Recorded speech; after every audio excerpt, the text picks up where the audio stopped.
Hello guys, welcome my YouTube channel mini blog. তোমরা সবাই দেখতে পারছো। আজ ভিডিওটা ক্লিয়ার কিনা তোমরা সবাই কমেন্টে প্লিজ জানিও। আর এখন বাজে রাত 9টা।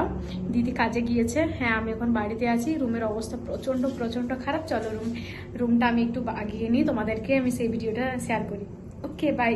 চলো, তোমরা সবাই দেখতেই পারছো আমাদের রান্নাঘরের অবস্থা খুব বাজে হয়ে আছে। আর আমার দিদি দুপুরবেলায় রান্না করেছে, এই যে এর অবস্থা। ঠিক আছে, চলো আমি গুছিয়ে নিই, তারপর তোমাদের জানাই। হ্যালো গাইজ, এটা হলো ফাইনাল রেজাল্ট। চলো আরো কিছু তোমাদের সাথে আমি শেয়ার করি, দেখে নাও কেমন হয়েছে। প্লিজ কমেন্টে জানিও কেমন লেগেছে তোমাদের। গাইজ, এটা হলো আমাদের গপুর জায়গা, দেখো কেমন হয়েছে।